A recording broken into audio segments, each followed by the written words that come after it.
Oh, shit. Cracked real hard there. Caleb finally hit puberty. Shut up. What up, bros? This is the All Bros Podcast. Such an asshole. No, I am. We are a couple of aspiring filmmakers that love to watch and critique movies, but also enjoy a bit of the nerd life. This week on the podcast, I guess we're not saying our names. What? You totally... shit! Well, that jackass is Rose. Oh, we've said it how many episodes? I think people should know our names You by threw now. me off with your asshole comment. What? It's true. You finally hit puberty. Screw you. 23 years later. Whatever. Like I said, this jackass is Rose. And this piece of shit is Caleb.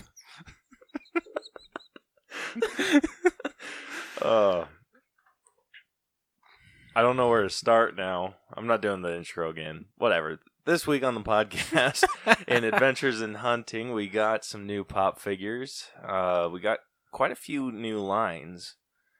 We also got some Blu-Rays. We got actually just 2 of them. Yep. We're skipping through the wall, but technically not, because of our main event, which I'll get into in a second. In this week's sneak peeks, we're going to be talking about Joker with Joaquin Phoenix, and then Rose is going to update us with what's in the box. Yes. Yeah. Yep. You seemed unsure there. I didn't know how to respond to that. I was like, yes, I am. And then for the main event of the evening, we are going to be doing a breakdown, but not of a movie, of an event. Yes. We are going to be doing a D23 breakdown, which is why we're not doing Through the Wall, because we went through and all the news that we found was D23 related. So, yeah. Actually, I can think of one that is not, and it was just announced today. What's that? That Andy Muschietti will be directing The Flash. Yeah, we'll see how long that lasts. I hope it lasts, because I think he's a good choice. Okay. So, yeah, that's what you have to look for this episode. So let's say we get into it. Let's do it.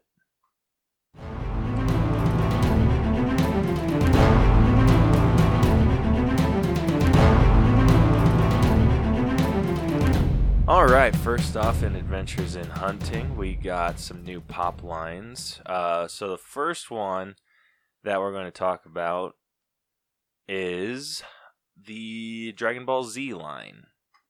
Which I know nothing about. Yeah, so do you have that line, like the picture of it yeah, pulled up? pull Because I it don't know them all by heart. I don't know any. Okay. So, so these are like a mixture of like Dragon Ball Z and GT.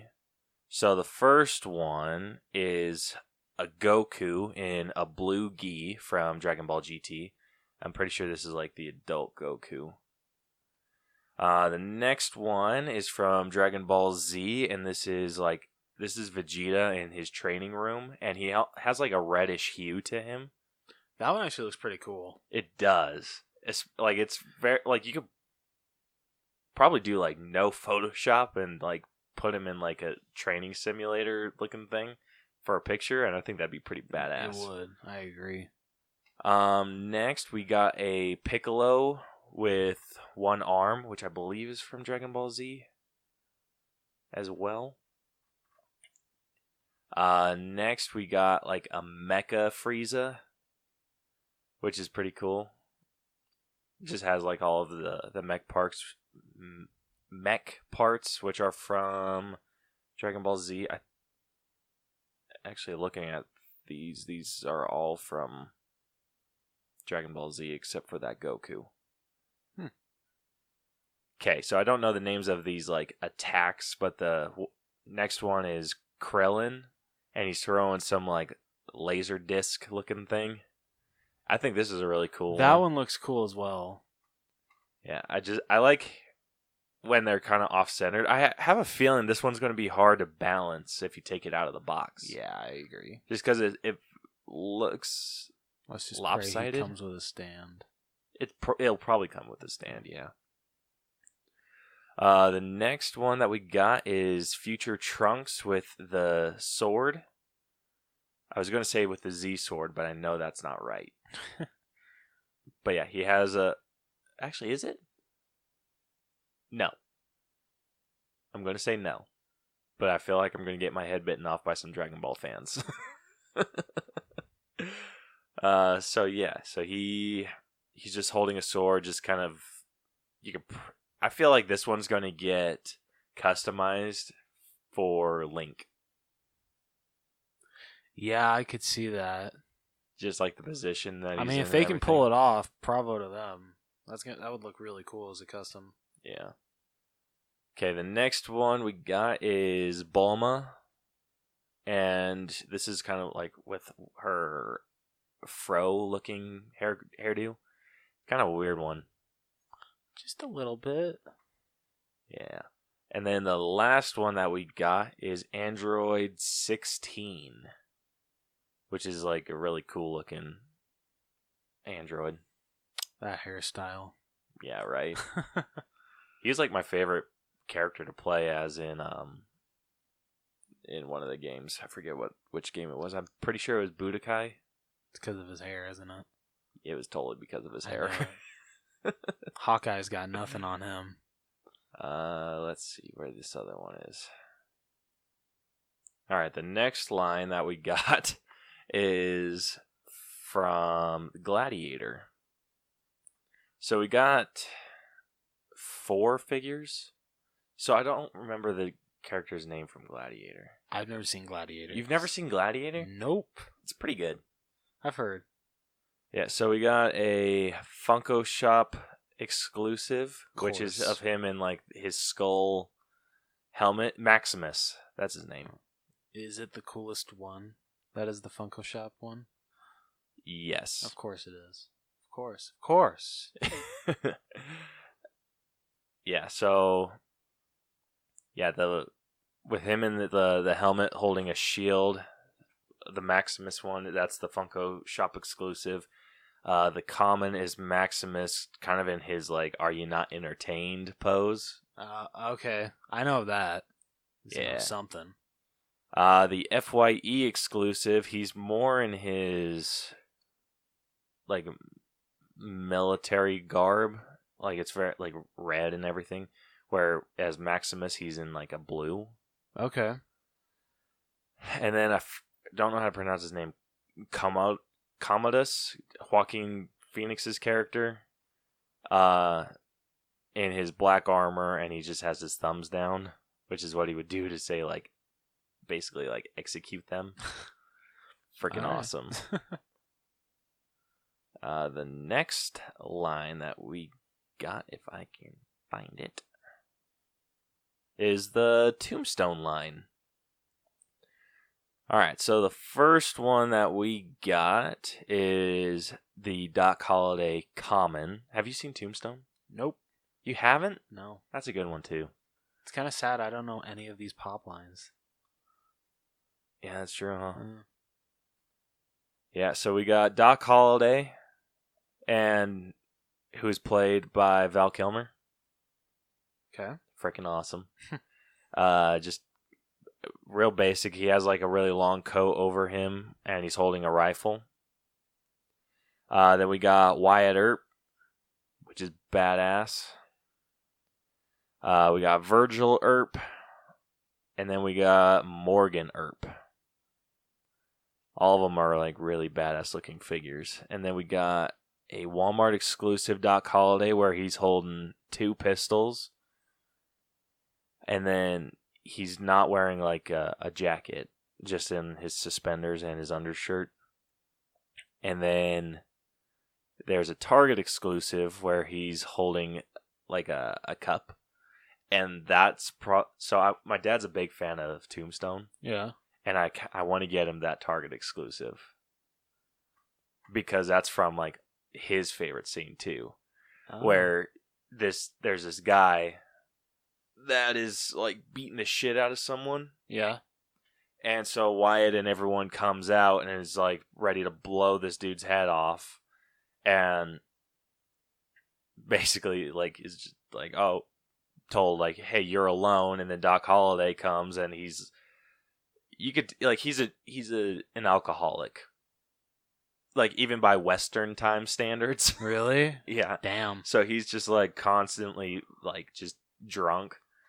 And so he pulls a pistol on this dude because he goes to try and pull a pistol on Wyatt. And Wyatt and Doc are like super close friends. So this dude goes for his gun. Doc Holliday pulls out his and he's just like, don't you touch that. And then he looks over at Doc and he's just like, crazy fool, you're probably so drunk you're seeing double. And then he pulls out another pistol and he's just like, I got I got 2 pistols, one for each of you. Oh my gosh. It's so freaking cool. Like, I love that line. I have to admit, I kind of want that Walmart exclusive. I just love that pose. That looks badass. Yeah. So I thought that, like, originally when I saw that, I thought that was the one for each of you figure. Yeah. But when I went back and, like, looked at the scene, because I wanted to show Brielle that scene, it was actually the Target exclusive. Oh, cool. So that's kind of the one I want to get my dad. And maybe, if I can find them at, like, reasonable prices, maybe get him the other Earps. Yeah. I'll definitely keep my eye open, though, for that Target for you. Hell yeah. And, yeah. And then this one's not really a line, but it is just an individual figure. And the only reason I'm bringing this one up is because my cousin, Brianka, is a big old fan of this dude. From Panic at the Disco, Brendan Urie. And he is a Hot Topic exclusive, I think. Let's find out. Pretty sure. And she's like a Hot Topic junkie. Hot Topic's also getting a Dapper Sally. I don't know how I feel about that one. Yeah, I feel you there. What the heck is it? You know, scrolling through this page, we forgot to mention about the Energizer Bunny. Coming soon. Coming soon. That's right. That one looks really cool. I really want that one. Oh, and then we also got the Coca-Cola bear. Yep, and the new Stranger Things Season 3 pops. Oh, Alexi and what's her name? Oh, shit. Too bad you can't see our name tag. Oh my god. It's not Robin. Yeah, that's what it was. Was it Robin? Yeah, it was Robin. I feel like that name's been used a lot lately. It has. Dude, we missed a lot to talk about. Like which ones? I didn't really watch a lot of The Last Airbender. Appa or is it Appa? Appa. Appa. The 6-inch flocked Appa coming to box lunch. That one's really cool. Where is this pop? Yeah, let me see. Because I swear they... Okay, well, Caleb tries to find this because I just saw it on the Funko page again. Okay, last Friday, I believe it was last Friday, the Funko Shop released Scrappy Doo for their release of the day. And he sold out in 3 minutes. What world do we live in that people actually love Scrappy that his Funko Pop sells out? I mean, I enjoy Scrappy quite a bit. I'm not a Scrappy hater, and I really wanted the pop, but it sold out before I could even get it. I'm like, damn it. And I was on the page ready to check out, and it was gone. So I'll be looking to eBay in the next couple months for that. Yeah, so I found him. How far down was it? It wasn't that far down. Am I just blind? You might have not seen it, because I almost missed it. I was probably looking for the stock photo. Yeah. So, yeah, he's coming out at Hot Topic, and it looks like he's wearing, like, a gold jacket. Fancy. Nothing real special, but it's special to my cousin, so that's why I'm doing it. Oh, so shout out to her. It was part of that Hot Topic Periscope last night. Dude, she's going to be so confused when we tag her in this episode. Because along with that, they announced the Diamond Edition Miguel from Coco, and then the Diamond Edition Coraline. Ugh. Freaking freaks me out still. You just don't know good animated movies. Screw you. Moving on to Blu-rays, we got 2 new Blu-rays coming out this week. The first one, actually both of these we haven't seen. Nope. But one of them I kind of am interested in seeing. Which one? Ma. Really? You're not interested in seeing the other one? I dig psychological like horror. I do too, but thriller. I mean, I want to see both. Like I want to see both, but I want to see Ma a bit more. Yeah, I'd have to agree with you on that one. But yeah, then the next one is Men in Black International. Yeah. Which I want to talk to the person that thought the steelbook design was a good idea. They just put the alien on the front, or whatever the alien is called. That like, I guess is Chris Hemsworth and oh shit, I forgot her name. Tessa Thompson's. Damn it! I was gonna fail you so hard. Yeah, I know you would have. Tessa Thompson's new buddy in the movie, I guess. So yeah, I hate how the steelbook looks. Yeah, it's kind of lame. Yeah. Yeah, so whoever designed that, put on the cone of shame and go stand in the corner and think about what you've done. Imagine if they're listening. Okay. Dude, that would be awesome. That would. All right. Anything else to add about Adventures in Hunting? No. All right, cool. Moving on to this week's sneak peeks. The Joker movie with Joaquin Phoenix. Yes, the final trailer. Oh, this looks good. Yes, I agree. And Caleb had the exact same reaction as me. During the trailer, there's a part where Joaquin Phoenix's Joker is like making like faces at this kid, you know, entertaining him on the train. And the mother turns around and she's just like, "Would you stop antagonizing my kid?" or something like that. I'm just like, "Lady, he's actually entertaining your son, unlike yourself." Yeah. So I watched that at work.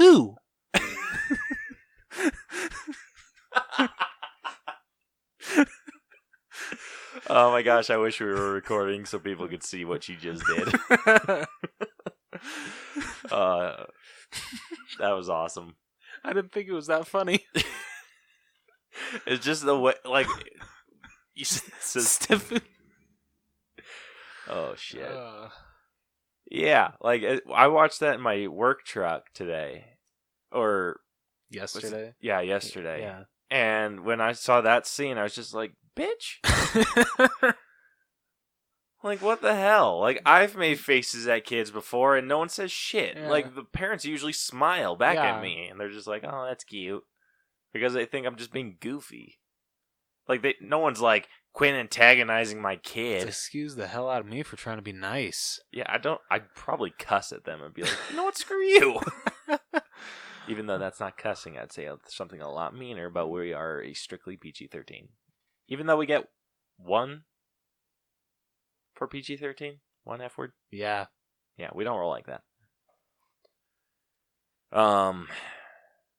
Yeah, I really enjoy the laugh.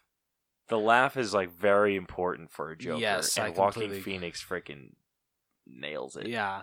I'm interested to see how he came up with the name Joker, because towards the end, when he's being introduced to Robert De Niro, he's like, "Oh, introduce me as Joker." I really want to know how he came up with that. Yeah. It's interesting that this is going to be a completely new story. Like, who is it? Todd Phillips directing this? I believe it's Todd Phillips. Like, he's not going off the comics or anything. This is a completely original story. And I appreciate that. I do too. I think original stories and like when directors can just kind of do what they want, that's when great movies are made. Excuse me, I'm just a little hesitant just because it's the Joker and he's the best Batman villain of all time. Right. So I'm still very interested to see what he brings to the character. I feel that this movie, if it's my thoughts on this with how much critical acclaim it's getting and how, yeah, it's like doing really well at film festivals. Really? Oh, yeah. Shit. I'm like, it hasn't even come out yet. Yeah, well, film festivals, people love it. Oh, okay, that's good. I have a feeling that when we walk out of the theater, we are going to have very positive and very negative feelings about it. I feel very positive that it's going to be a really good movie. It's going to have like a great story, great acting, all that stuff. Yeah. But I feel we're going to leave a little disappointed that we're never going to get to see this Joker with a Batman. I could see that. So, yeah, that's what I'm feeling for this movie. That we're gonna leave thinking like that was a freaking killer movie, but we're never gonna get to see this Joker with a Batman. So, bleh. But I mean, do we want to see Joaquin Phoenix go up against Robert Pattinson? I would. Oh, that answers my question. After some thought, after some reflection, I think Robert Pattinson's a decent choice. I do too. I mean, he is a good actor, but I gotta see some like test footage or something before I can make my final judgment. I think he could pull off the look. As Bruce Wayne, yes. Like, I think he's gonna do really good as Bruce Wayne. I'm just a little hesitant on Batman. Yeah, I feel like if anything, he's just gonna be like a skinnier Batman. Yeah.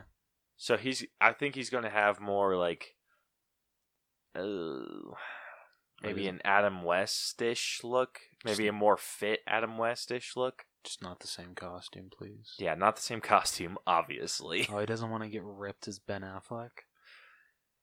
I don't know. Shit, he was Robert ripped. Pattinson can get freaking He can, big. But you have to admit, like, Ben Affleck got pretty freaking ripped for He Batman got, v like, Superman. bulky. Yeah, okay. So I feel like I think we're so used to seeing, like, a bulky Batman. Yeah. Because I feel even Christian Bale's Batman was pretty bulky. Not as bulky as Ben's. Yeah, definitely not as bulky as Ben. But Ben Affleck has also said that he has a harder time losing weight, but and like building that muscle, like it doesn't stick with him very long. Yeah. So I feel like the bulkiness of that Batman isn't sustainable. All right. So I appreciate, like, I feel like a really big, bulky, just large, stocky Batman wouldn't be able to move around as much as a skinny, well-built Batman. That's a good point. So that's kind of why I'm leaning more towards, like, wanting this to happen. Okay. So, Robert Pattinson, I'm on your team. I'm almost fully on your team. I gotta see some test footage with you. So, if Ben Affleck is Batfleck, Yeah. is he Battinson? Yeah. That has a way better ring to it. Kind of does. Yeah. Anyway. 1 out of 10 for Joker. I don't know if I want to give it a full 10. Or do I? These are the questions. You know, I'm going to give it a 10. Yeah? Yeah. That's what I'm sitting to. Like, this is opening night for me. Whoa. Damn. That's what a 10 is to me. Yeah, oh, I know. But yet you won't see it Chapter 2 opening weekend? No, I need to see that in the daytime. I need to come out in the light and know that the world is good. Wussy. Whatever, forget you. You know, I'm just going to... You know what I'm going to do? Okay, wait, no. Well, because... Okay, if we see this together, I can't do this. But if you do plan on, like, seeing a second viewing by yourself, I'm going to wait outside the theater, and right as you're walking out, red balloon's just going to float past you. I'm going to make it happen. You would probably see me cry.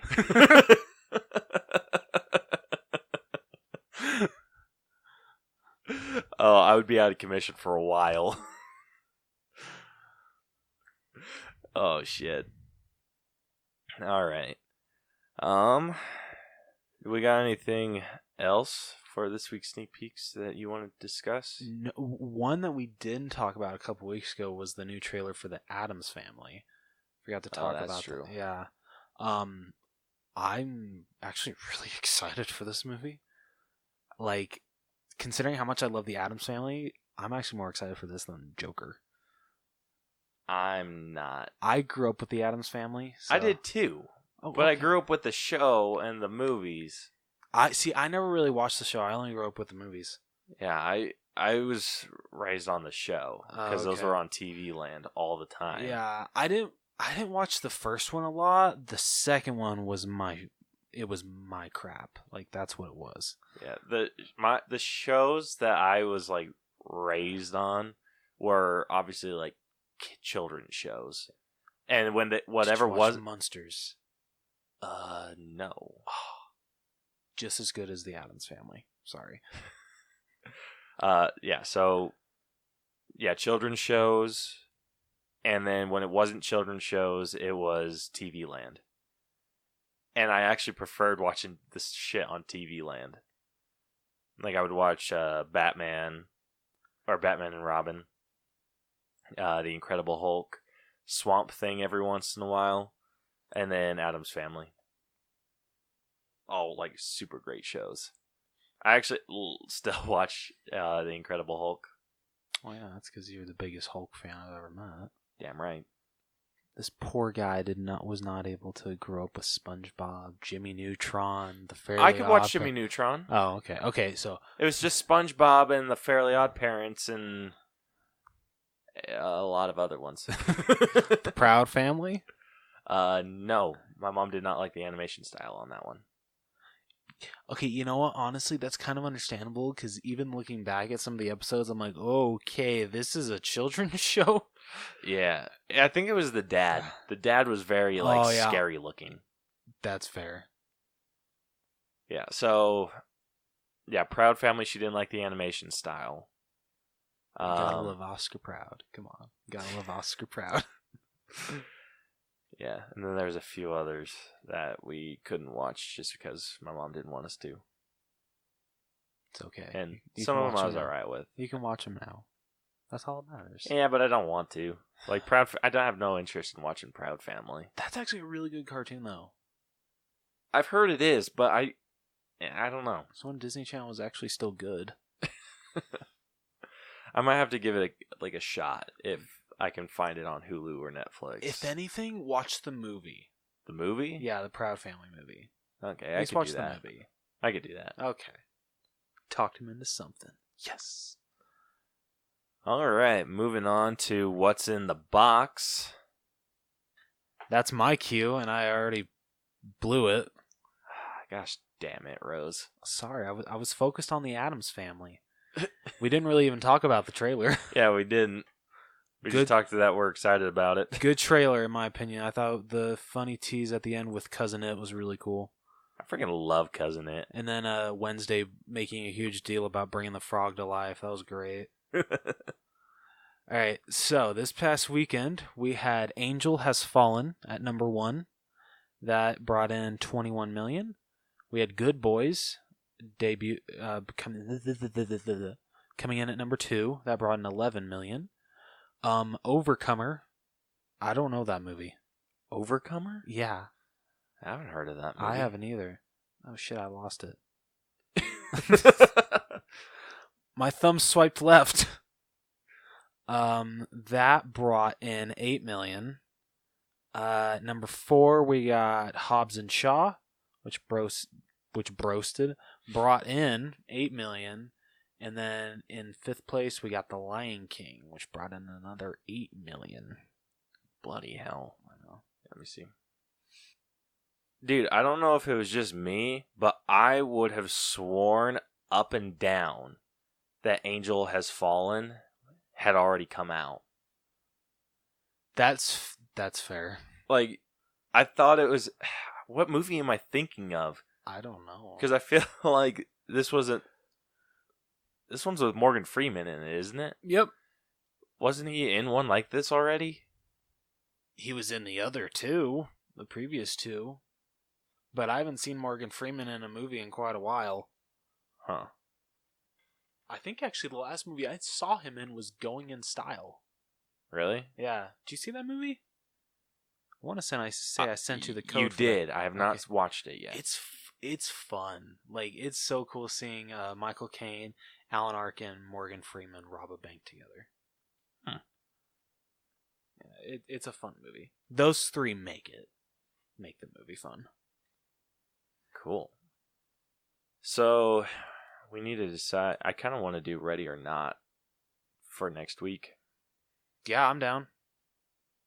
But yeah, we'll figure it out. No Dora. No Dora. Yeah, we were going to, but then it's just kind of... I still got to see it. Too far away. I still got to see it in theaters. Yeah, I think Brielle wants to go see it on Monday. Yeah. So maybe. Yeah. I mean, if all else fails, we can go see that one. All right. So I think that wraps up all of our news. So let's say we move on to our main event of the evening. Let's do it. Time for the main event. It's main event time. Let's play a game. All right. For this main event, we are going to be doing a D23 breakdown. But first, before we begin that, I wanted to give a shout out to someone that we missed last week. So the reason we didn't bring this one up last week was because we got it as soon as we had finished recording. Actually, okay, a little into our process here. Story time. So yeah, we got the shout out last week from Ronan Geek News. We got that immediately after we finished recording. So we went through and just recorded that shout out, and then I magic editing shit, and I threw that one in. Yep. We didn't get the reviewer dude, who was our next shout out, until you left. Shit. Yeah. So I was just like, gosh damn it. But so our question of the week last week was what their favorite fight from a Marvel film was. And the reviewer dude, or it's _reviewer_dude, his answer was Spidey and New Goblin versus Sandman and Venom from Spider-Man 3. It's a good choice. It was a damn good choice. I love that fight. There's so much going on, but I feel Raimi was able to still make it work very well. He does excellent with action. He does. So I just watched the first Spider-Man with Tobey Maguire, and it's a good movie. His dialogue, his not story-related dialogue, sucks. Like, hard. I feel it gets better. Like, I want to watch Spider-Man 2 and Spider-Man 3 just to, like, compare. I mean, I watched Spider-Man 2 a couple months ago, and I can definitely say I think the dialogue in that one is definitely better than the first one. Yeah, like, during the action stuff, the action's, like, really, or the dialogue's really good. Yeah. I love, like, the scene with Green Goblin when he's dropping the trolley of kids and Mary Jane. I love that, that dialogue. Just like, there comes like a time when a hero has to make a tough choice, or someone makes it for him. Yeah, he's just like, "Man, choose." Yeah, like make your choice and then drops them. And I love that. Like, that dialogue is awesome. During the fights, it's awesome. It's just the filler that's just like cringy. Like, really cringy. Like, and remember that scene we were talking about with in the first Spider-Man where he's on the ceiling and then the blood drips and then he jumps out the window and underneath like that balcony? Yeah. That bugged me to no freaking end. So hard. Like, so freaking hard. Because oh my gosh, so much wrong with that scene. So he's on the ceiling. Norman's walking out the door. The window is like on the other side. The blood drops in the center, right? Yes. So it drops in the middle of the room. Norman turns around, looks down at the blood, And you're telling me that he does not see Spider-Man jump out the window? Like, it would have made more sense if he went above. Then you could justify, oh, he just like crawled out and just went above the window. But he goes underneath. So that means he would have had to crawl out the window somehow or jump out, whatever. Not make a noise jumping out, but jump out or crawl out or whatever, and then crawl down and then kind of like scoop under without getting caught. And Green Goblin only looked down for like a couple seconds. Bullshit. Rant over. He's Tobey Maguire. He can do anything. Except have decent dialogue. Even the dialogue between him and Mary Jane was like freaking rough. Dude, remember the dialogue between him and Flash? I don't want to fight you, Flash. I wouldn't want to fight me either. Yeah, I was just like, you guys are so retarded. Oh my gosh. Or like I can't remember if it's in the first one when he's like, punch me, I'll bleed, or something like that. Is that in the first one? Oh my gosh. That's the second one. Oh, that's the second one. Okay, maybe what I said about the second one is wrong. Maybe it's not until the third one that it gets better.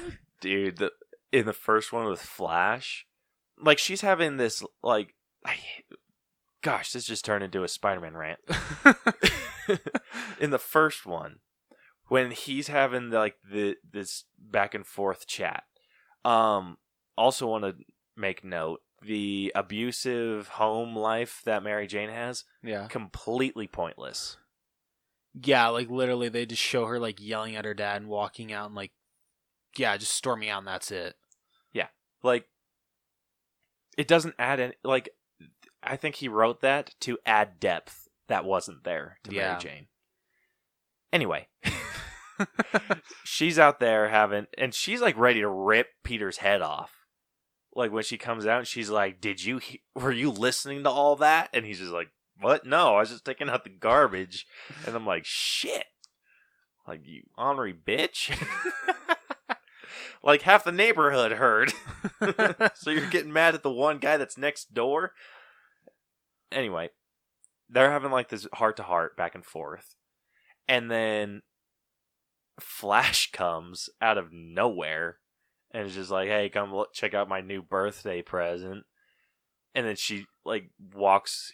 She, like, just says, like, this really quiet goodbye. And then starts running off and being like, oh my god! Like, losing her mind. Like, the tone did not fit. Yeah. And then... then he lets her in the car and then goes, like, walks around and just like, hey, don't scratch the leather. I'd be like, screw you. Freaking asshole. Anyway, that had nothing to do with what we're talking about. Spider-Man 3, great fight. Yes. I really liked the New Goblin's way of turning Sandman's arm into glass. That was awesome. Yeah, that whole scene was awesome. Like, it really was. The dialogue in there was even, like, great. I think we talked about it, like, when they're flying down on the glider, and he's just like, hang on, and he's like, to what? Yep. And he's like, dude, I'd been like, you're sticky. You dipshit. You don't have to hold on to shit. But anyway, we would like to thank the reviewer dude. Yes. Thank you for the response. We appreciate it. Yeah, and we're sorry we couldn't do it. The shout out last week. Yeah. But you were late. I'll take full blame. Yeah, you just had to leave to get to bed so you could wake up early for work, didn't you? Yep. Asshole. I know, selfish. Right? I'm a piece of shit. That's what you are. You're selfish. All right. Anyway, getting back on track. Getting back on track. D23. So D23 was last week? Yes. Yeah. So we got some pretty great news. We're going through like the shows and the movies. I'm trying to think if there's anything. Yeah, shows and movies. That's all we're going through with this. So, like, this is like our Through the Wall segment as well. Yeah. So we're going to go through each of the little segments or the sections that they talk about with Disney Plus, because this was a very Disney Plus centered event, Yeah. which really I appreciate. Yeah, I did. You can definitely tell like Disney is holding nothing back when it comes to the streaming service. Like, holy shit. Yeah, exactly. So I think we go with what we know the least to what we know the best. I like this plan. Okay, so the stuff we know the least, Star Wars.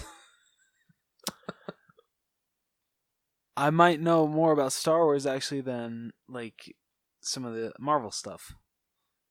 Okay, well, I'll make up for that. Okay. Okay, so Phew. first off, we got the Rise of Skywalker teaser.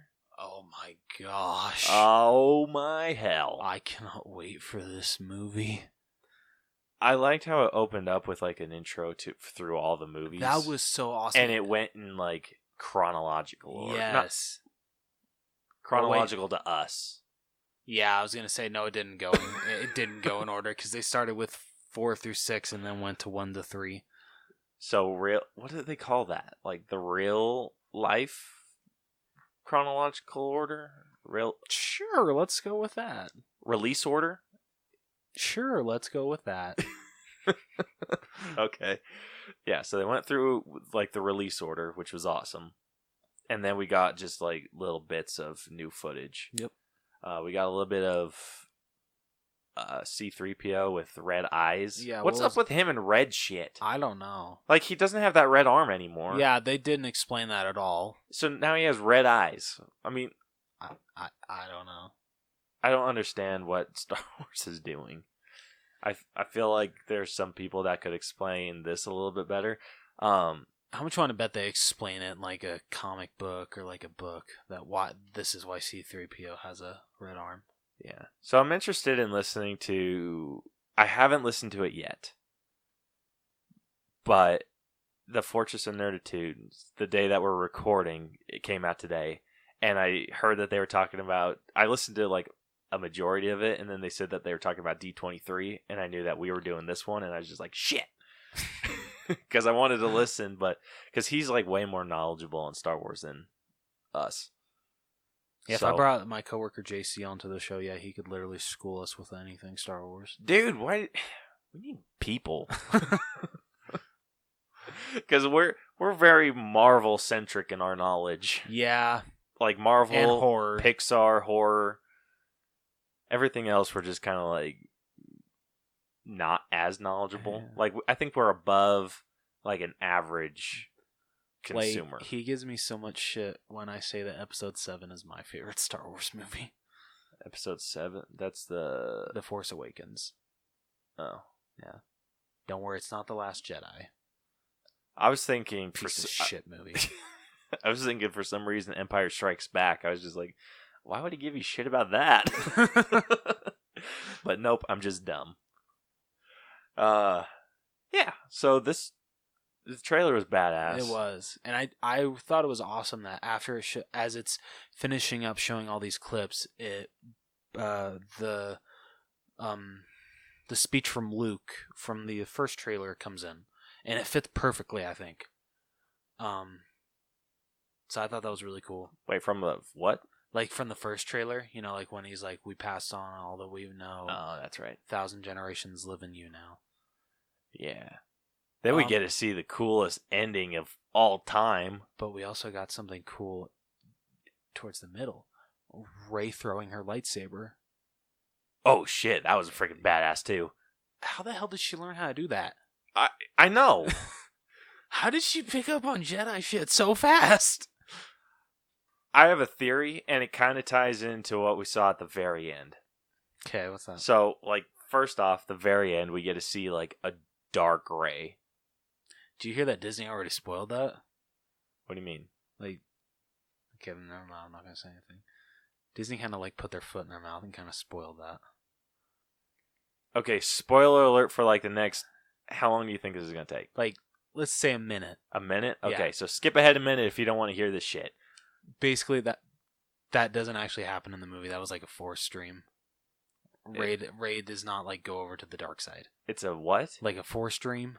I don't know what they're A called. force dream? Like Yeah. a vision? Yeah, like a vision. Lame. Yeah, JC told me that. I'm like, Disney let that slip. I'm like, shit, that sucks. All right, well, there goes my theory.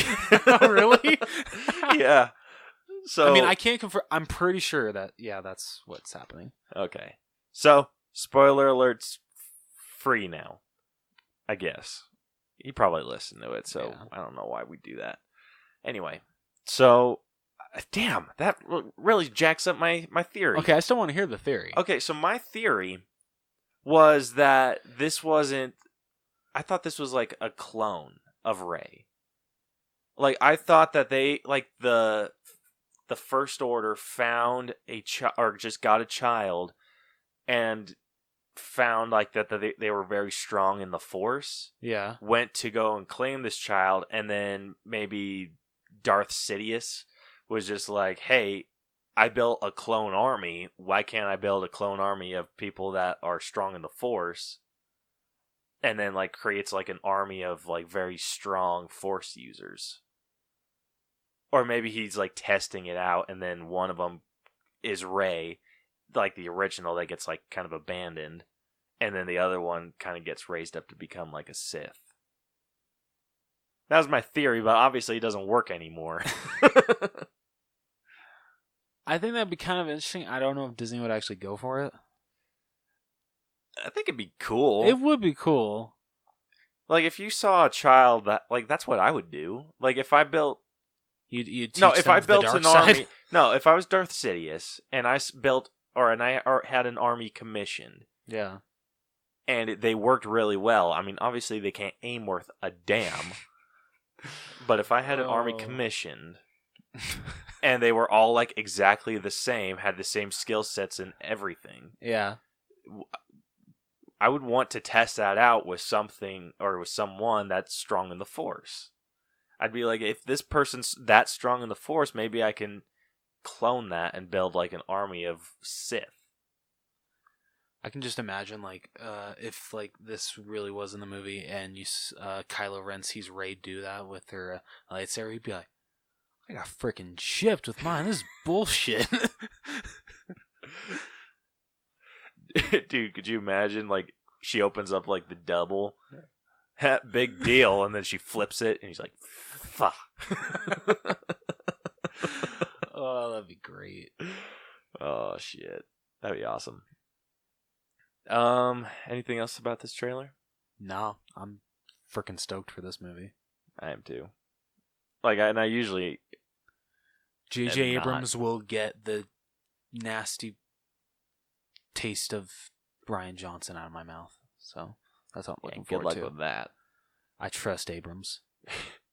Okay, so the next trailer that we got was for The Mandalorian, which is a series on Disney Plus. And it opens with a very terrifying image, or disturbing.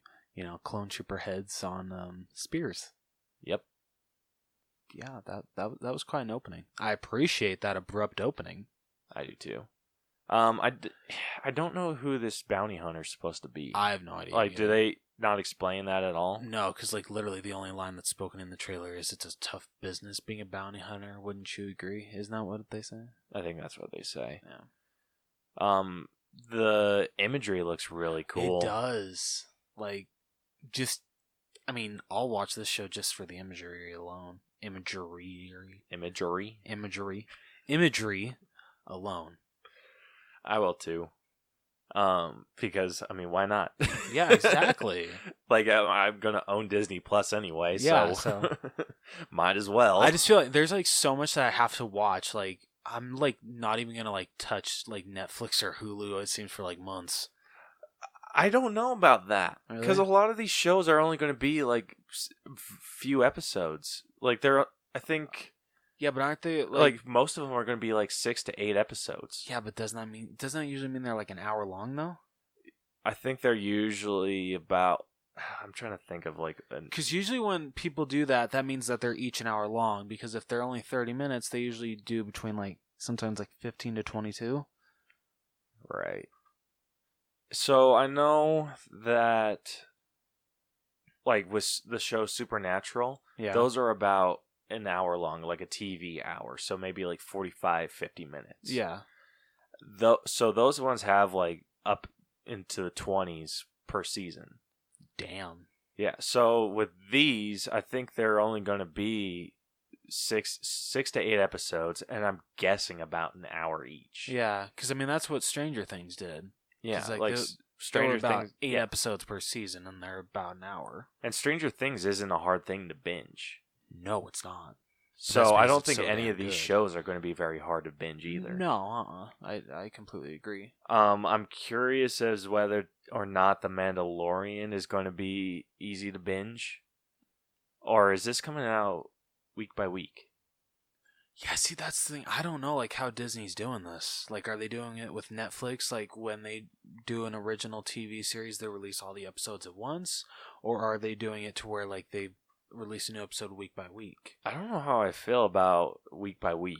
Yeah.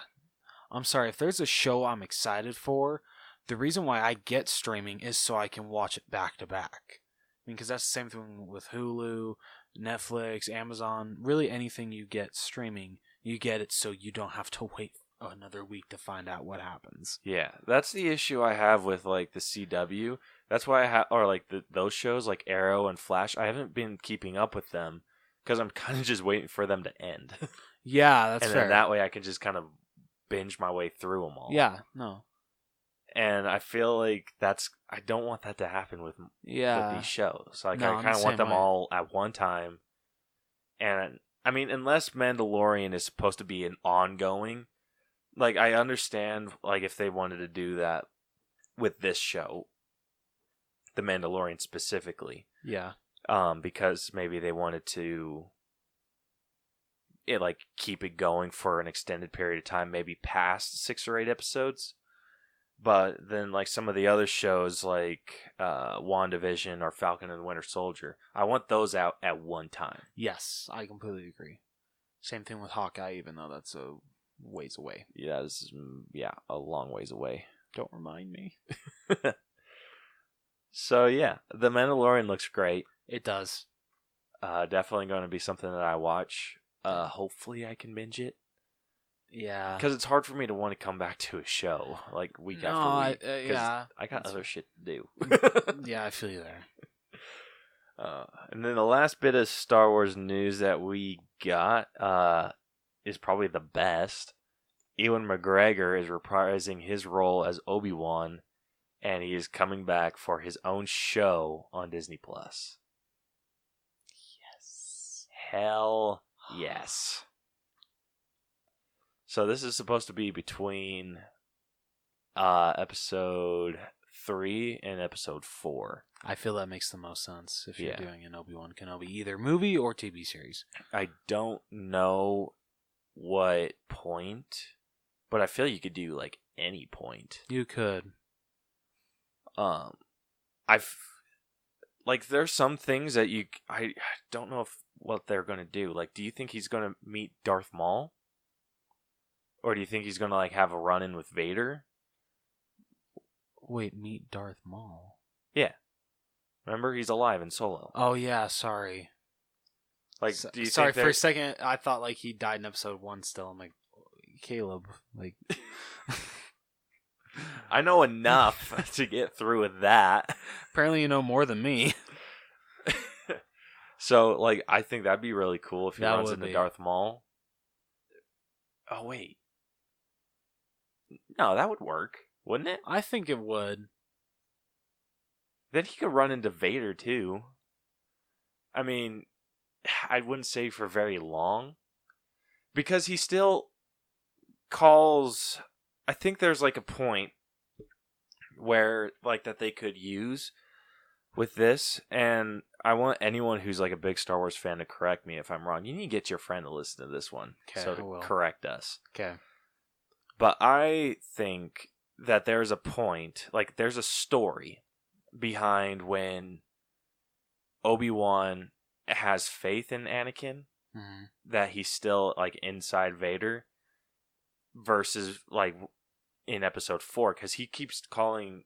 So in episode 4, he is constantly calling Vader Darth. right? Yeah. Yes, that's true. But in the third one, he's like always Anakin. Mm-hmm. And then when he even calls himself Darth Vader. I'm not sure if he calls himself Darth Vader. Yeah, it's been so long since I've seen A New Hope. Yeah. No, not A New Hope. Revenge of the Sith. Oh. I think he only says Lord Vader. He doesn't say Darth Vader. Okay, so yeah, I feel like there would be a story behind Obi-Wan giving up on Anakin, because I feel like the way that it ended, or Episode 3 ended, I feel like he would still be calling Anakin. I don't think he would switch to calling him Darth Vader. That's a good point. Or Vader or whatever. Like I feel like something has to happen where he just kind of gives up hope. Yeah. And I want that where we get another Ewan McGregor, Obi-Wan Kenobi fighting Darth Vader. That would be pretty sweet. Right? Because that lightsaber fight in Episode 3 is probably my favorite Star Wars lightsaber fight ever. Oh, that's mine for sure. It's fantastic. Yeah. Like, that's probably the only thing from Episode 3 that I like. I mean, Ewan McGregor's performance. Well, yeah, but great. Ewan McGregor is the best thing Star Wars has done, at least with the prequels. I was gonna say, like, there's With the prequels, I want to specify that. Okay. With the prequels. Hayden Christensen was way better in Episode 3 than he was in Episode 2. That's not a high bar. I know, but I still think he did a decent job in Episode 3. I did too. Like, yeah. Yeah. I think he did very well at showing like that conflict with himself, because it did not look like he wanted to kill those younglings until Obi-Wan was reviewing that footage. Yeah. And he's like, "Oh my hell!"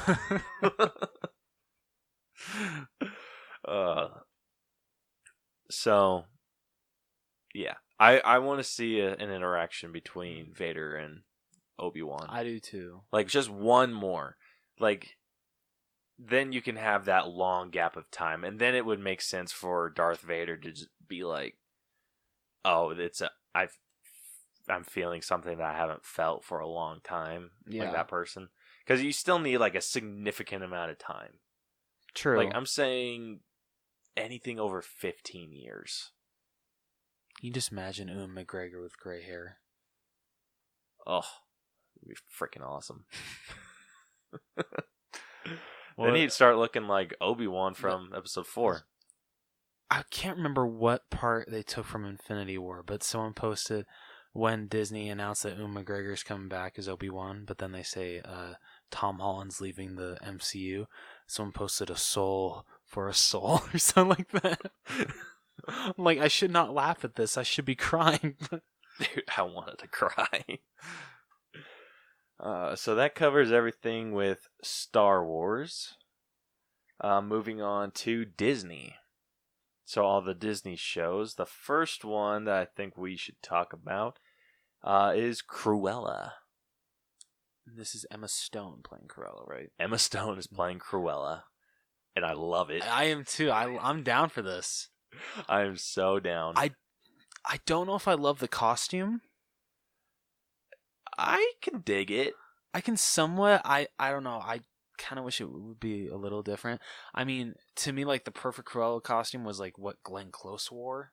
Glenn Close wore in the first two 101 Dalmatian movies. That's fair. So this movie is supposed to be or take place in the 1970s. Okay. Which I'm not sure, like, because I was reading in the article that the original 101 Dalmatians was, like, the animated one, took place in, like, the 60s. So, so much it's sense. like maybe this one takes place after the events of 101.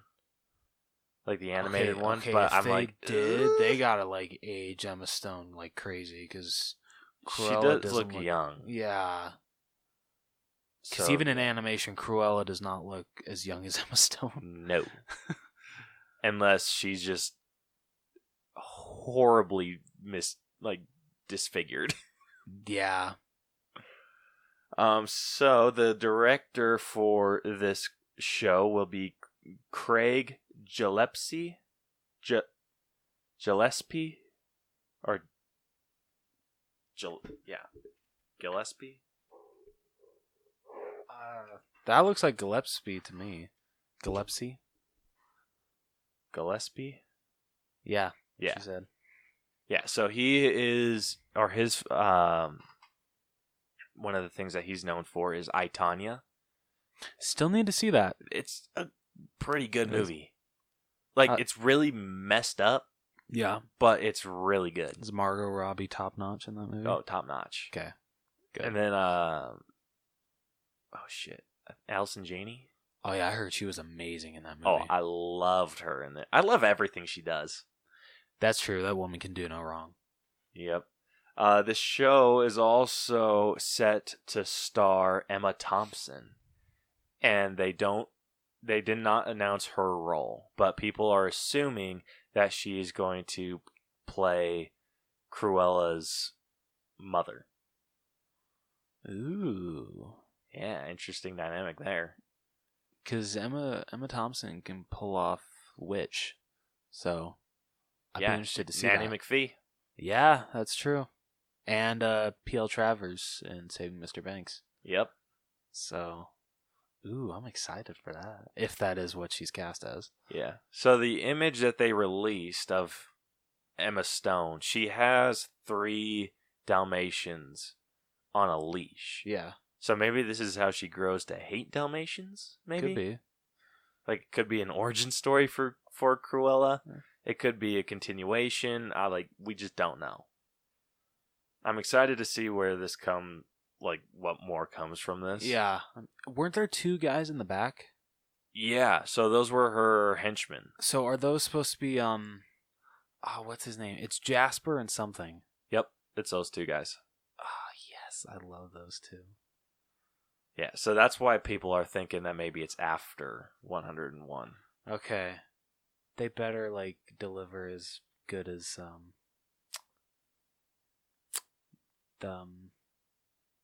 I don't know where I was going with this.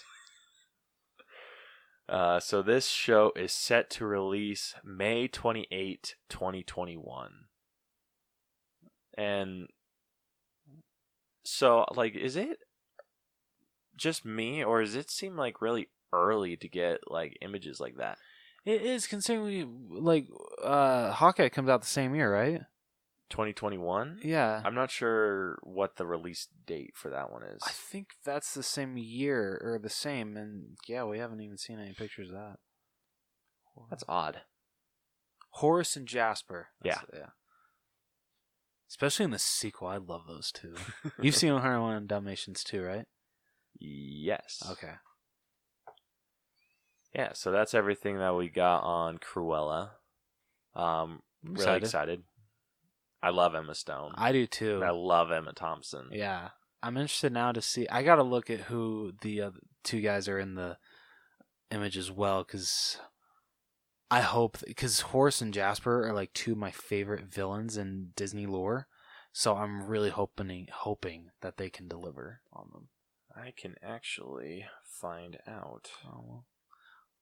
Aren't you so sweet? Keep talking like that and I won't. Maybe. No, I was on the wrong page. Let's give Caleb a round of applause, everybody. Screw you. Okay, so Paul Walter Hauser appears to be playing Horace, and then Joel Fry. He's playing Jasper. Yes. Can you have pictures? So Joel Fry was in Yesterday, and he was also in Game of Thrones. 2 things I've never seen.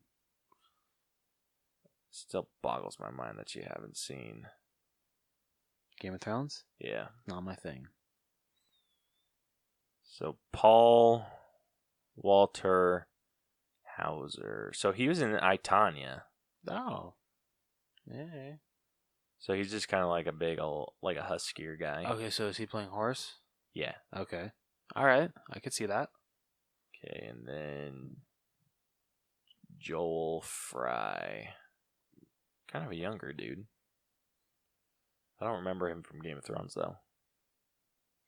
Well, I should have seen him as Jasper. Yeah. Looks about the same. Yeah. So, cool. So, yeah, that's who's playing Horse and Jasper. Sweet. All right. Next up, we got Lady and the Tramp. So, this is a Disney Plus movie. Yeah. Not a show. And this, I thought was going to look goofy, but it looks really good. It really does. Like, the mouth movements on the animals look amazing. Yeah, and it looks like they give them, at least with Tramp, I mean, maybe I was seeing shit, but it looks like they give them, like, emotion in the face. It did look like that. Which is something that they could have used in Lion King. Yeah. Maybe they, took notes. Yeah, maybe. Because I feel like you can get away with animating an animal's face a lot.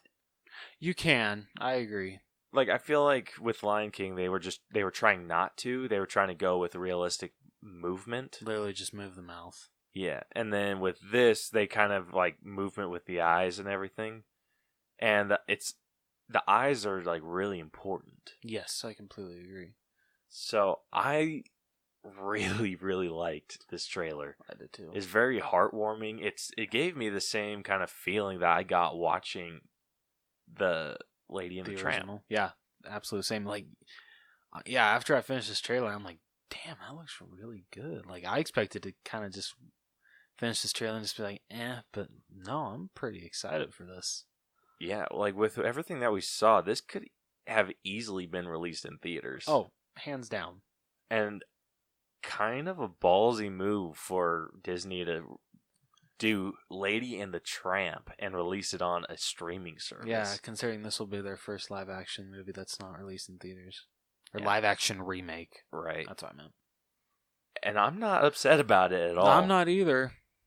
I'm excited. I'm really I am excited too. for this one. Me too. Yeah, very heartwarming stuff. And it seems like they add like a lot of like their own stuff. Which is fine by me. Yeah. I love when directors can take shit and do their own things with it. Obviously staying true to like the message, but also I feel it just adds a little bit of magic to I feel this one you can definitely like stray off a little bit. With The Lion King, I can understand why Jon Favreau didn't, and that's just because like literally, I don't know. It was a lose-lose. It really was, because there's so many people that consider The Lion King their favorite animated film of all time. Yeah. We're looking at you, Victor.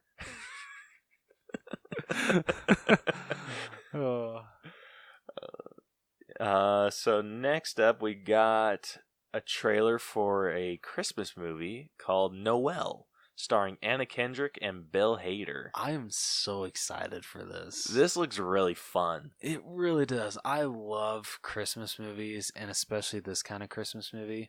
Just, I'm so excited for this. I think it's so cool that Anna Kendrick is playing Santa's brother, and like how she says, "Oh, sister." Sorry, sister. I'm a little tired. I'm sorry. That Anna Kendrick is playing Santa's sister, and how she's like, "Oh, you should take the weekend off, but he doesn't like tell anybody, and like a code red is sent out to get Santa Claus back, and like Bill Hader's like, you know what? I don't think I want to be Santa anymore. It just sounds like a really fun movie. Yeah, I'm really excited for this. definitely. This definitely has like a Arthur Christmas vibe, Yeah, that's what I was thinking as well. but it seems fun. Yeah, Like Bill Hader, I love Bill Hader. I love Anna Kendrick. Who doesn't? Right? Like she's just like a little bundle of joy. She really is. And I like that you related it to Arthur Christmas, because that is a great Christmas movie, in my opinion. I is love that pretty movie good. to death. So, yeah, I really hope this is good. Me too. If anything, I'm afraid it's going to be cheesy. That's the biggest fear I have for this movie. Yeah, that's what did what's the ending joke? How the lady is saying, "Oh, you're wearing leggings or something," but then Anna Kendrick is saying something else. Yeah, I forget the joke. I'm just I kind of or yoga pants or Yeah. something like that. Oh yeah, she was like, "Oh, yogurt pants," and they're like, "No, yoga pants, yogurt pants." I'm like, "Okay, you're."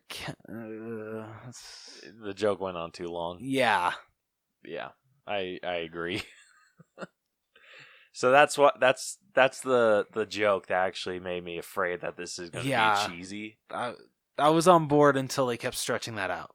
I'm still on board, but that just scares me a little bit. Yeah. So we'll see how it goes. I haven't hated anything Anna Kendrick is in yet, so. Yeah, neither have I. She made Trolls a lot better. Yeah, let's see if she can save the second one. Oh yeah, I forgot there's a second one. Yep. I don't even think Everyone wishes that they could. I enjoy the first Trolls, so. Oh. All right, then the last bit of Disney news that we got. So we got 2 new original concepts for a movie. So the first one is for a movie called Soul, and then the other one is called Raya and the Last Dragon. So the concept art was released for both of those. Actually, official art was released for Soul. Concept art was released for Raya and the Last Dragon. So first off, Soul, it follows a high school, I think junior high or high school music teacher that didn't get to pursue his dreams as a jazz musician, and he's going to be voiced by Jamie Foxx, and I'm really excited for that. I am too. That's really good casting. And then I guess like there are like little other characters. I'm assuming they're called souls because duh. But yeah, so one of them's going to be voiced by Tina Fey. Interesting. Yeah. So I'm interested. I am too. I think Jamie Foxx, we know he can sing. Oh yeah, hands down. Like for sure. And he does like very soulful music, very jazzy music, and yeah, like he did that in Ray. Yep. Yeah. Then Raya and the Last Dragon, that concept art was a little harder to find. Like with Soul, we got very Inside Out vibes from the character. Yeah. That was getting a kind of an Inside Out 2 vibe. Yeah. Like what would you call those, models? Yeah, I would say that. Yeah. Then Raya and the Last Dragon, it was just concept art, so it didn't show any like fine detail or anything. Mm-hmm. But it's Pixar. I mean, how can it not be good? Like good animation or a good movie? Animation. Okay, I was gonna say because Pixar's had some duds. Yeah. We also got like footage descriptions for a lot of stuff, but we're not going to get into the footage descriptions because I'm pretty sure we're going to see that footage eventually. Yes. So yeah, we're just not going to talk about that stuff. And I think that covers everything in Disney. Did you have anything else to add? No. Cool. All right, moving on to the shit that we know. But Marvel. Kayla probably knows more about. Just because I've done a lot of research on it. So first off, Black Panther 2 gets a release date for May 2022. Oh, I'm so excited. I love that logo. Pumped. That logo looks so badass. Well, it's just the Black Panther 2 logo with the 2 on it. I know, but it still looks really cool. Yeah, but it's illuminated in purple. Was the original not illuminated in No, purple? it wasn't. I don't think so. Oh. I did not know that or realize that. Come on, man. It just looked the same to me. Shit.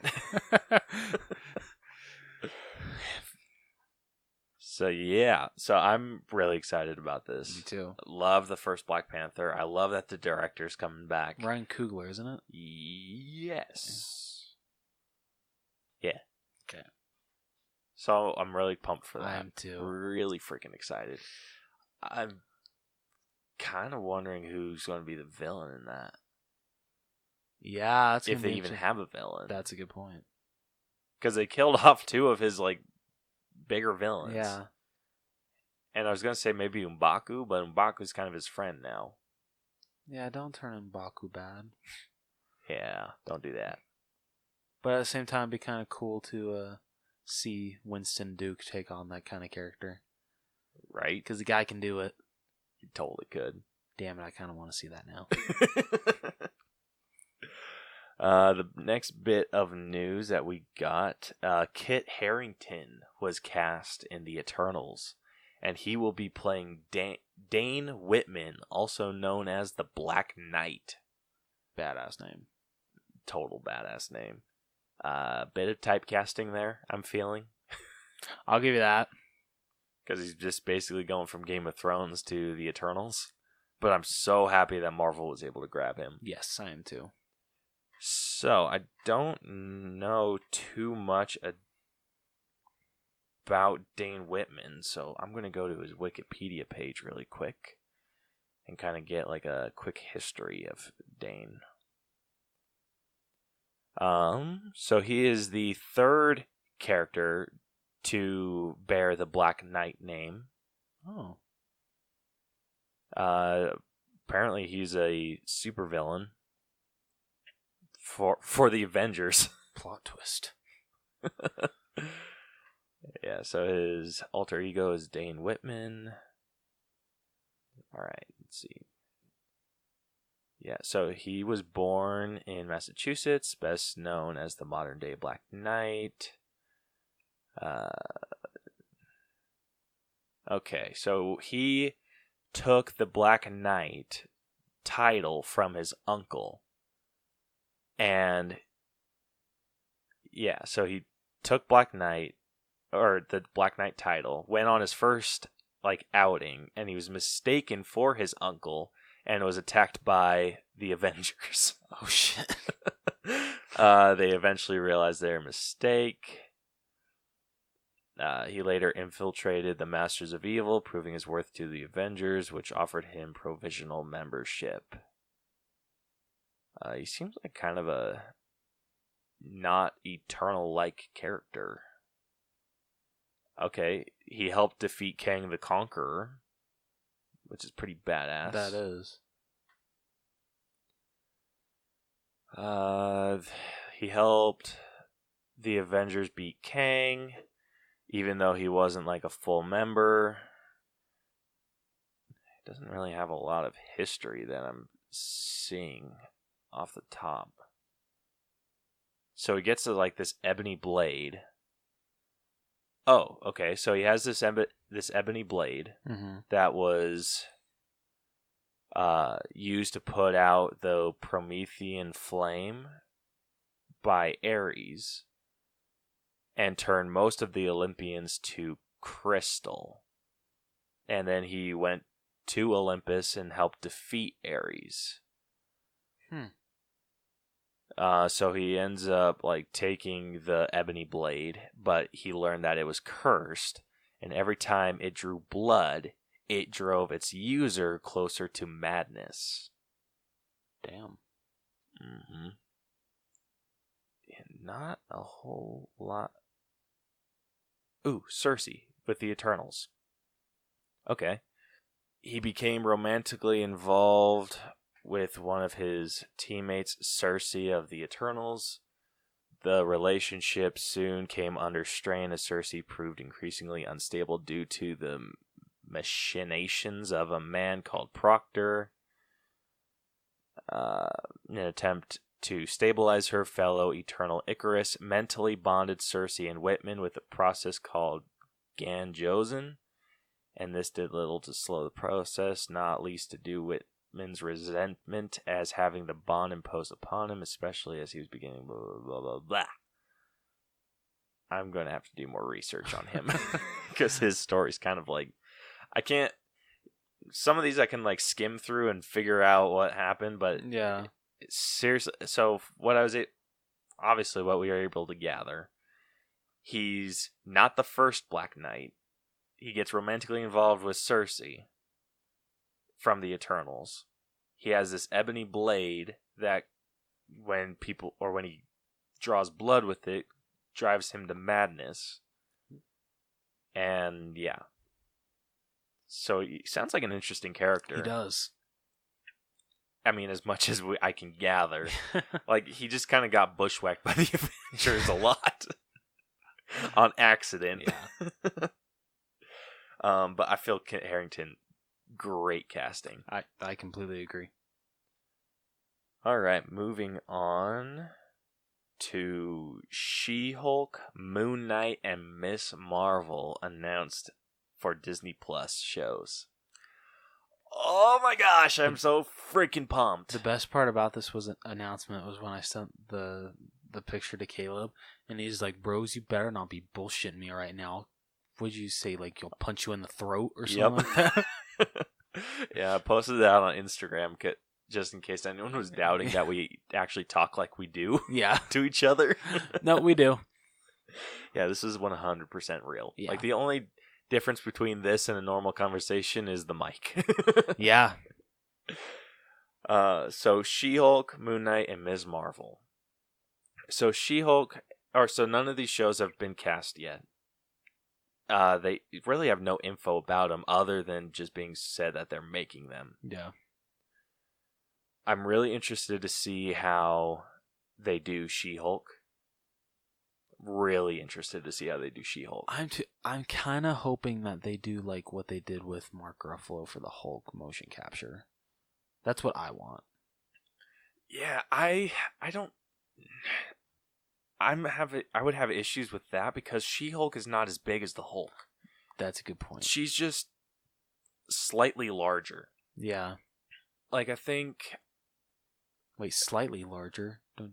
Yeah, She-Hulk isn't that much bigger than, like, everyone else. Oh, okay. The way you said, like, slightly bigger, I'm like, wait, she's bigger than the Hulk?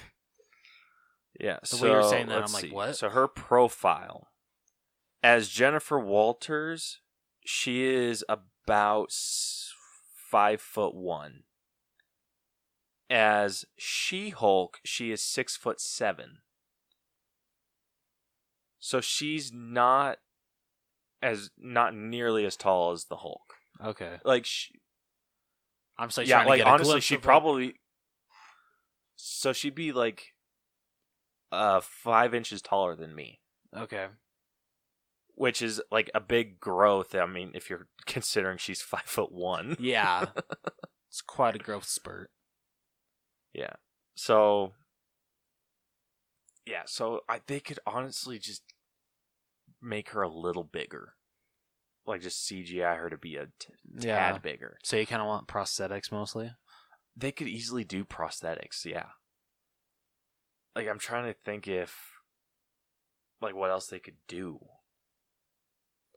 Because I was thinking that maybe they could cast someone else, but maybe, like, have a Jennifer Walters human and then a She-Hulk, but cast them as two different people. But I also think that wouldn't work especially with what they did to Hulk. Yeah, that's true. Like, they made Hulk look very Mark Ruffalo-esque. They did. So, which I did appreciate. Yeah, I feel it would be a disservice to cast someone else as She-Hulk and versus who she is with Jennifer. Mm-hmm. I mean, it's Jennifer both ways, but whatever. So I think that they should just do the Mark Ruffalo treatment, but just make her taller. Yeah. Okay. Like, I think they could just get away with doing, like, the motion capture suit, and then basically what they did with Ultron, just like Oh yeah, there you go. the big old rod up the back, Yeah. and then, like, that's where the eye line needs to be, and then they just superimpose her over the scene. Yeah, that would be a really good way to do it. That's what I hope they do. Yeah.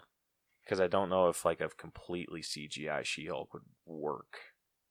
Like, I feel like that would get really choppy looking quick. Yeah. Especially during the action sequences. Yeah, I completely agree. Yeah, so I'm really excited for that. Really excited for Moon Knight. Like, Moon Knight's crazy. Like, I've been doing a lot of research on Moon Knight, and he's like insane.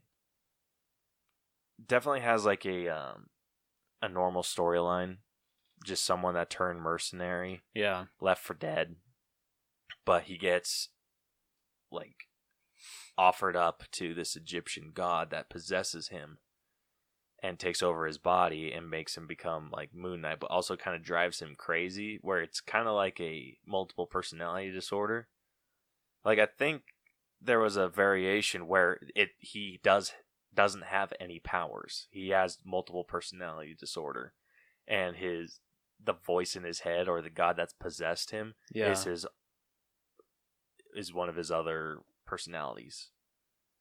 That just like because like what they did with Split, where it's like one of them had diabetes, one of them could do like all that other stuff. Yeah. So the thing was that maybe one of or that other personality is what gives him all of his like super abilities.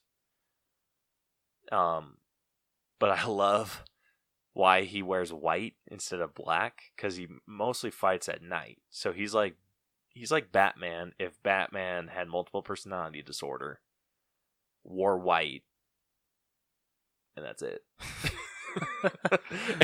I was gonna say batshit crazy, but Batman's nuts. True. So he wears white because he wants people to see him coming. That's actually pretty funny. Right? like that's insane. Yeah. Like if I was a bad guy and I heard like, why the hell are you wearing white, not black? Like that's not very stealthy. And he's like, I want you to see me coming. I'd be like, oh shit. But yeah, everything's like moon themed with him. Like he has moon boomerangs and whatnot. It's basically just imagine Batman dressed in white with moon. So is the symbol. The Moon Mobile? Is that what he calls it? Does he have a no, car? he has a jet that looks like the moon. I don't know if he has a car. Dang it! Come on, the Moon Mobile. He's great though. I freaking love Moon Knight. So I'm really excited to see what they do with him. Me too. Like what route they take, if it's going to be like the Egyptian possession, or if they go full like this is multiple personality disorder shit. They just got to bring in the Moon Mobile. Yeah, because he has like other, not really different personalities, but he can access, different variations of his personalities, and each of those variations have different fighting styles. Like one has a very Spider-Man feel, like fighting style. Yeah. One has a very Captain America like fighting style. Okay. I don't know if they could ever pull that off. Might be able to. Maybe. I feel it'd be hard to. Yeah, okay. I mean, especially now that Sony has Spider-Man back. Yeah. But anyway, I digress. Moving on to Ms. Marvel. So we did the Dreamcast for this, and I kind of want that exact story. Yeah, I was gonna turned bring into that a up. show. Yeah. Disney should just buy your script now. Yeah. One thing that I did see that I didn't see in the article where I put all this stuff down, the writers of Ms. Marvel are not 100% sure how her powers are going to work in live action. Really? Yeah, and that was the biggest thing that I had an issue with. Like, how would her powers look? Yeah. And it's very difficult to pull off, I feel. And so they haven't announced any release dates for these, right? No release dates. I feel Miss Marvel might actually be like the last one that they release, because I think this might be the hardest one to pull off. I feel that too. I feel like the order that I think they're going to get released in is Moon Knight, because I think he requires the least amount of special effects. Yes. Then She-Hulk, unless they already have an idea for the model. Yeah. And then Ms. Marvel, because like they said, they don't know how her powers are going to work. It's understandable. And I feel like they can make her powers work well, but they need to take a little inspiration from Sandman. Yeah, I would definitely agree with you there. Yeah, like I felt that scene worked really well when they're fighting in that cab. When his hand grows really big, because that's one of her Oh, that powers. was awesome. It grows, and then she can punch. Yeah.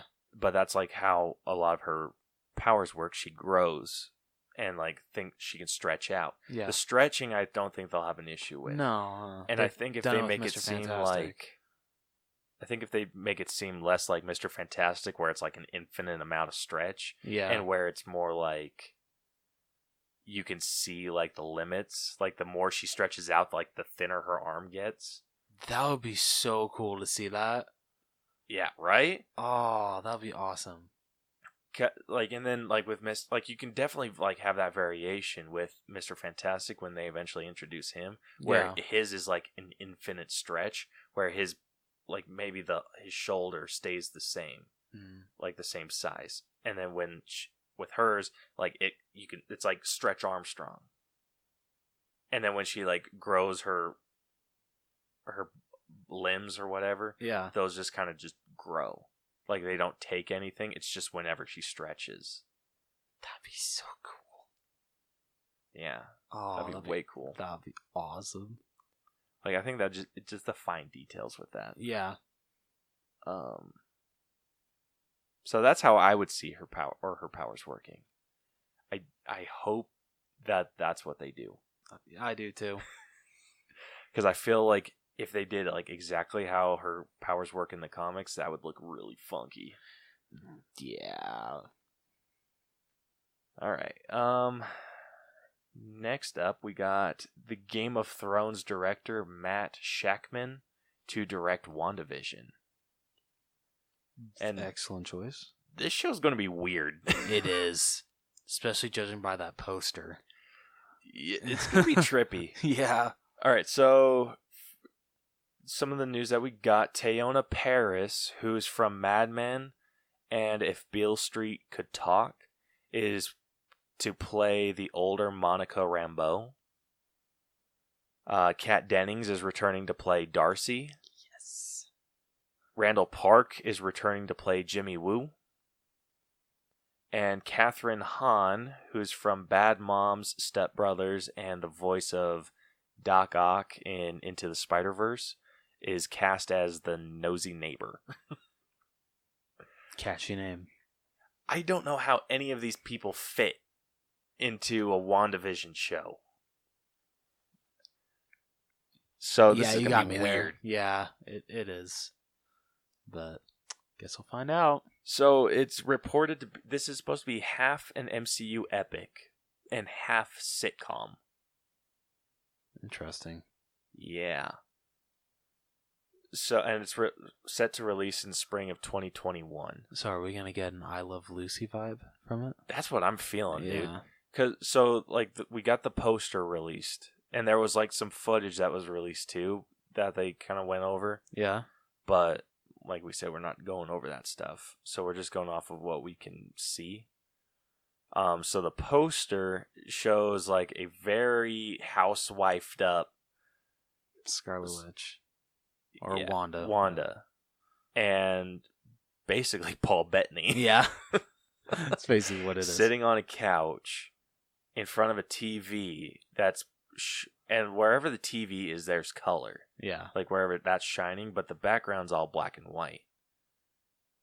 So I'm wondering if they're going to start incorporating her reality warping powers. I feel that would make the most sense. That's what I'm feeling too. So obviously, yeah, they have not brought back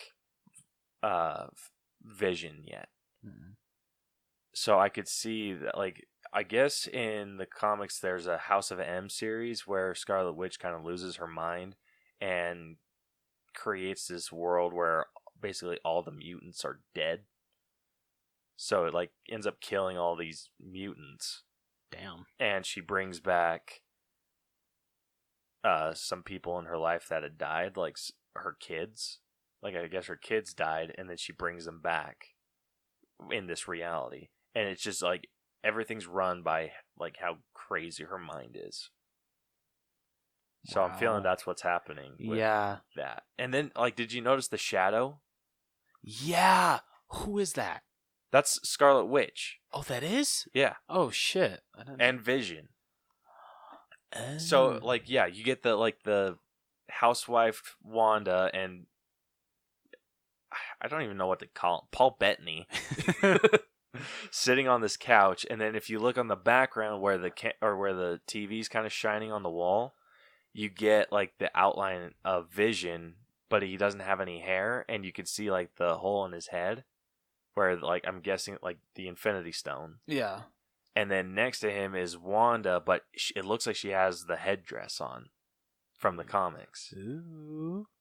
And this one's supposed to tie in really closely to Doctor Strange 2. And people are starting to speculate that she's going to be the villain of Doctor Strange 2. So down for that. Right? So down.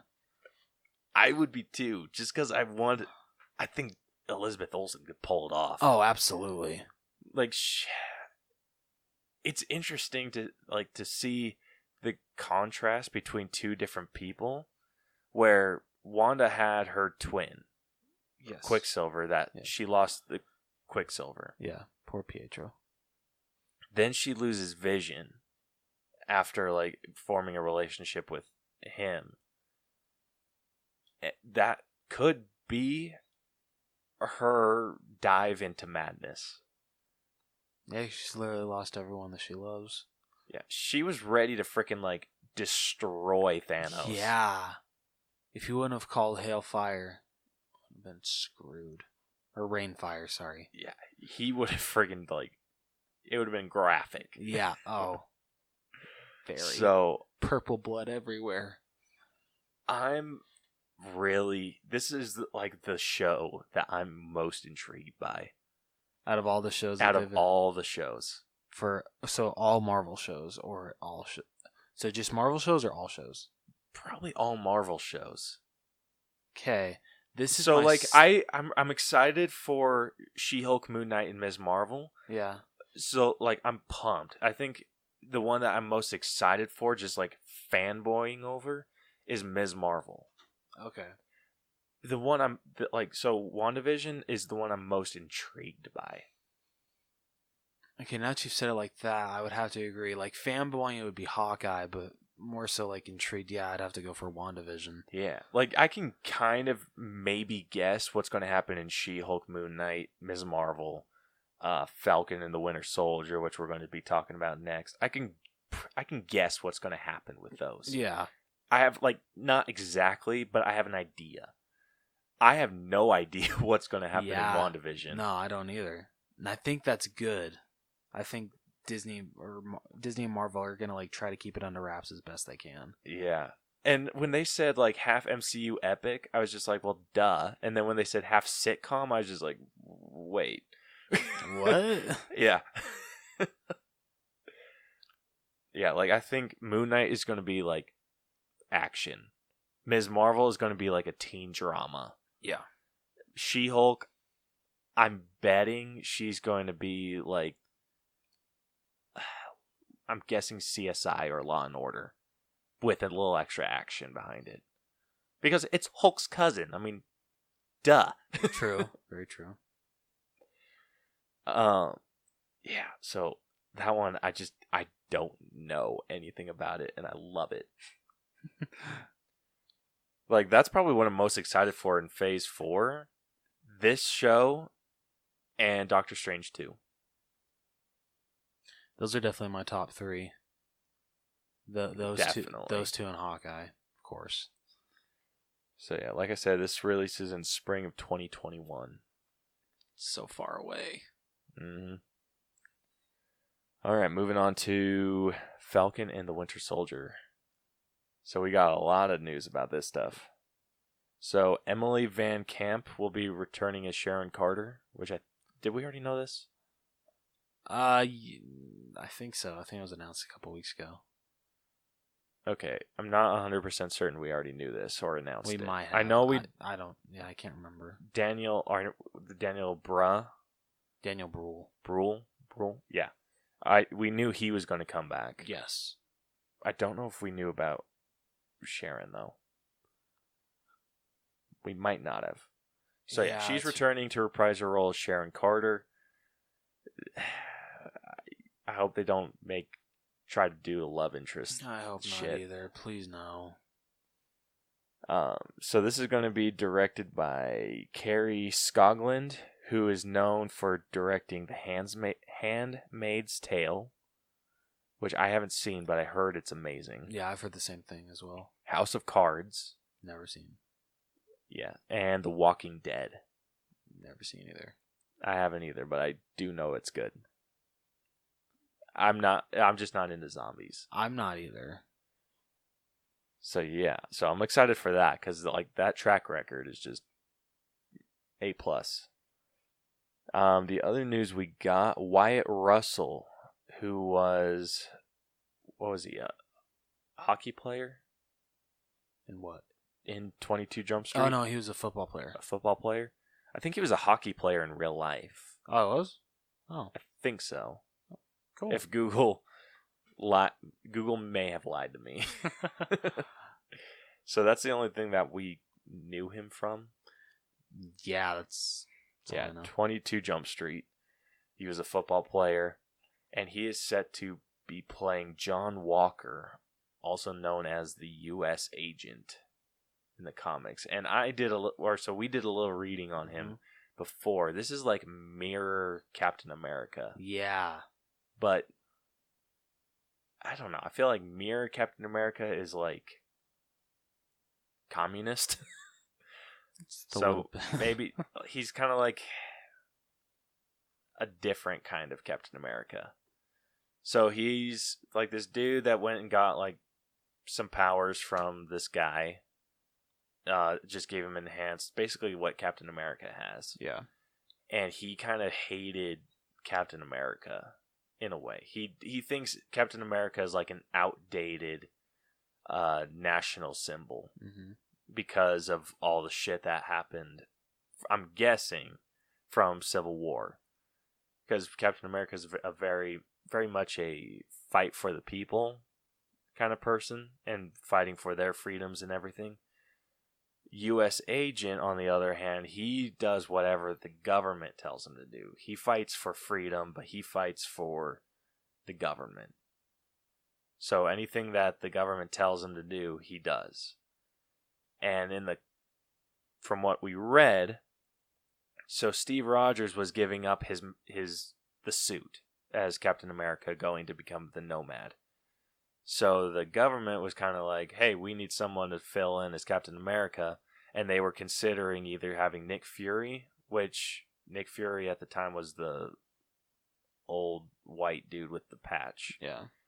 Or Falcon, having either of those take over. But in the comics at the time, Nick Fury liked the anonymity of being director of S.H.I.E.L.D., and he was too old to be Captain America, so he's like, hell no. And then the government was thinking about Falcon, but they're like, they don't think that the country's ready for a black Captain America. So they decided, so someone from the commission of like superhero activities or whatever decided on John Walker. And John Walker had been like criticizing Captain America for years and just being like, all right, like, I guess, like, that's what the government's telling me to do. Like, I'll do anything that the government says. Yeah. And that's, like, where Captain America and him differ a lot. So, like, when we say mirror, it's just opposite values. Yeah. Like, Captain America will do what he feels is right, no matter what. John Walker, he will do whatever the law tells him to, no matter what, even if he doesn't agree with it. So it's a very different, like, morality. Yeah, it really is. And I'm intrigued as hell. I am too. And like, I kind of want his own show. I think it's interesting who they cast, too, because I've only seen him in a comedy movie. But, I mean, there were some parts in 22 Jump Street, especially his his interactions alone with Channing Tatum, where I mean, like, I guess he did get like kind of a little dramatic. So I think it will be interesting to see how he takes on this character. Yeah, definitely. The other thing that we got from this show was a poster. Yeah, the old Bucky is back. The old Bucky is back, and I could not be happier about it. Yeah, same. I did not like long-haired Bucky. I didn't hate him, but I didn't like him. really, Like, it fit for Winter Soldier, but then it just kind of got all Jesus-y. see, I disagree. I don't know. I didn't mind it. If anything, I liked how he looked better in Civil War, Infinity War, and Endgame than actually he did in the Winter Soldier. Serious? Yeah, because in the Winter Soldier he didn't have the beard. Yeah. So with the beard and the long hair, I think it looks a lot better, in my opinion. Your opinion's wrong. Well, you too. I don't know. I like clean-cut, shaved Bucky. Do you like clean-cut, shaved Cap too, or did you like bearded, long-haired Cap? I liked bearded, long-haired Nomad. Oh yeah, I forgot. It's Nomad. Sorry, it's not Cap. I don't know. I just preferred the clean-cut Bucky. I like them both. I just felt his hair got a little long in Infinity War. See, I disagree. Like Civil War, I could have dealt with. Winter Soldier, I dealt with. Like I liked. Yeah. Yeah. Civil War, I liked. It was just Infinity War. It just got a little long for me. But I like that he's going back to like the Bucky that we know. Did he? So he was kind of wearing the same outfit that he was in the first Avenger, right? Yes. Did he have his arm exposed? I didn't notice. I didn't either. Shit. We suck. Barely. Barely? Okay, yeah. Yeah. You can kind of see his arm. I like that a lot. I do too. I like his suit. I do too. Like, it's just kind of like a plainer version of what he had in First Avenger. I'm loving Falcon's suit. Oh. And I'm loving the new goggles too. I feel we're getting lied to. Oh, with Falcon? Yep. I think they just don't want to show the Captain America suit yet. Because look at the way he's holding his arm. That's a good point. He could easily be holding a shield in that pose. Oh yeah, hands down. Like, I think we're getting lied to. Like, I think that this is just like something that they wanted to show off, but they didn't want to show off like everything yet. Yeah. Because I feel like the rail poster, I think Bucky looks a lot more Winter Soldier-y. I think he kept the long hair, to be honest. Yeah. I don't know if he's going back to clean cut. But I have trust issues because of Marvel now.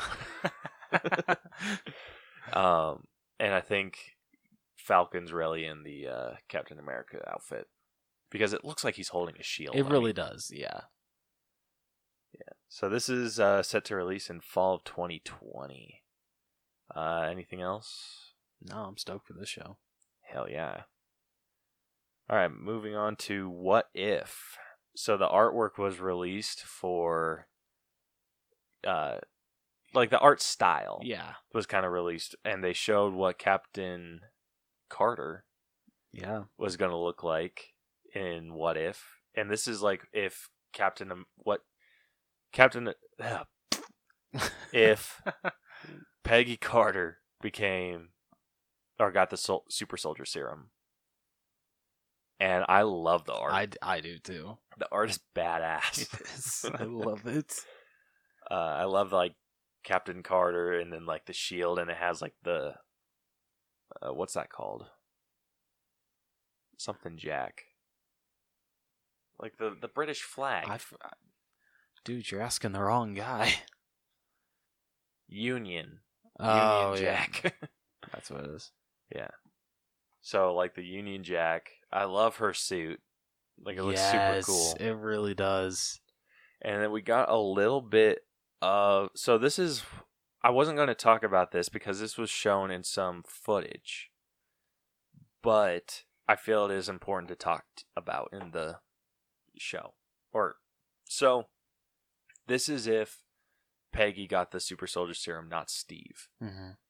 In this show, or in the footage that they showed, weak Steve, I guess is what we'll call him, is shown in the footage, but he shows up in like a mech suit.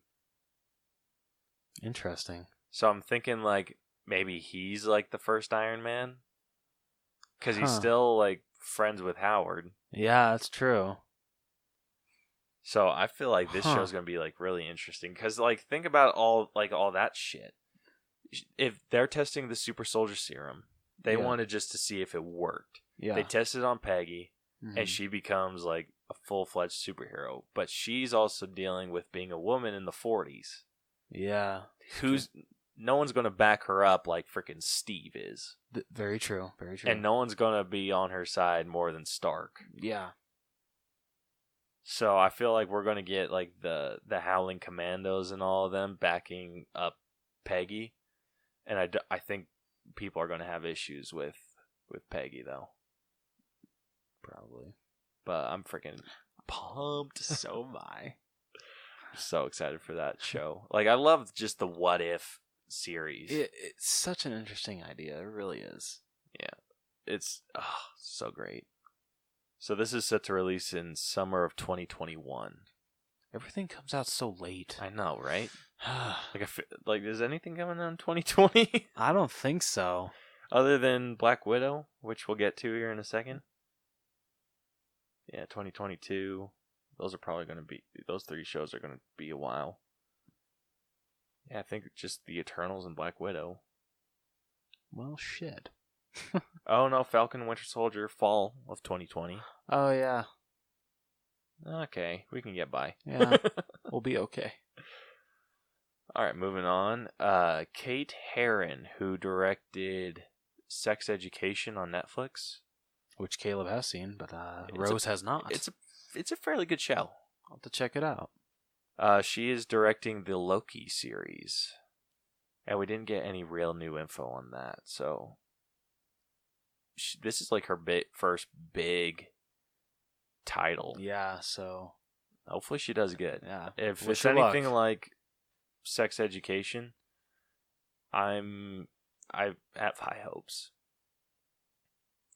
Okay, the last bit of thing that we're going to talk about, Black Widow.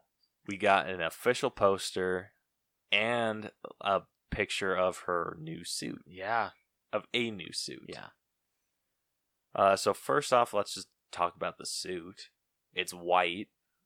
It looks badass. It really does. I feel it's going to be like a snowsuit. Yeah. So that's going to be interesting. Yeah. I mean, I feel Black Widow's hair definitely really complements it. Oh, definitely. Definitely really works. Yeah, so let's see what the white suit has. Okay, so the white suit, it has her like normal belt and everything is like black. So it's white and black, which I think is very just snow. It screams snow. Yeah, it does. And then the official poster, which is awesome. So freaking cool. I love this costume. I do too. Like, this is a great Black Widow costume. Suit, whatever. Oh, absolutely. The gold. Yeah. Like, gives me like very Black Widow vibes. Same. Yeah, I love her suit. She has like those batons too. So I love how like the logo split like the Black Widow triangle. Yeah, I appreciate that. So, talking about the people in the background, up above her is Taskmaster, or who we assume is Taskmaster. I don't know if they've officially said Taskmaster. Yeah, I don't know if they have either. I don't think they have. I'm hoping not, because I don't like the mask. I don't either. It literally looks like he just took a skull mask and put sunglasses over it. Exactly. But I think it is because isn't that concept of them fighting? He is holding that shield. I think so. Yeah, that's very. That's Taskmaster's shield. Oh, damn it. Okay, and then the people to the left of her, there's 4 women, and those are supposed to be, from what I've heard on another podcast, those are supposed to be the other Black Widows. Oh. Like those are people that went through the Black Widow program and like made it.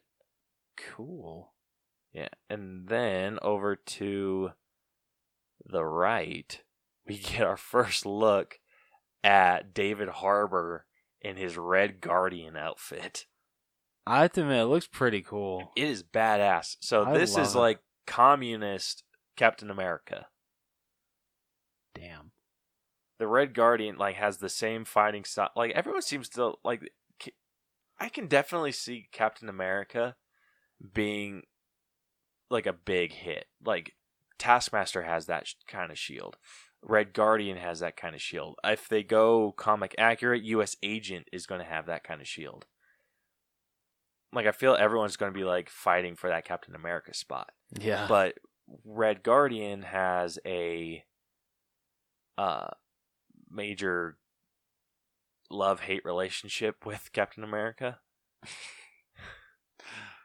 At least that's how David Harbour's describing it, because he came out wearing a Captain America shirt, and they're like, yeah, is Red Guardian a fan of Captain America? And he's just like, it's a love-hate relationship. Oh, that's funny. So it's super cool. It is. I'm so glad he's keeping the beard. Yeah, I am too. Like, so glad. Like, that's going to look awesome. So I actually learned something new when they announced that David Harbour was, like, the name of David Harbour's character. I think it's, like, Alexei something Russian.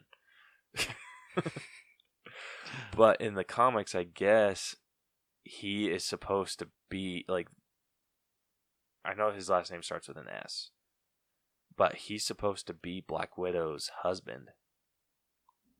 Oh shit. Yeah, I guess in the Black Widow program, they just kind of got paired up and like married each other. So that's kind of like her husband. Like she's separated but not divorced.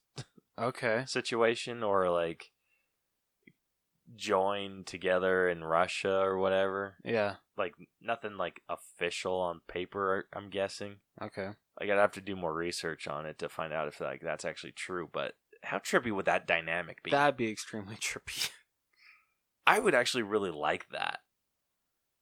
Definitely be a bold move, but yeah, I'd be down for it. Like, what if, like, that's why they can actually justify that that's why David Harbour, or that he becomes the Red Guardian.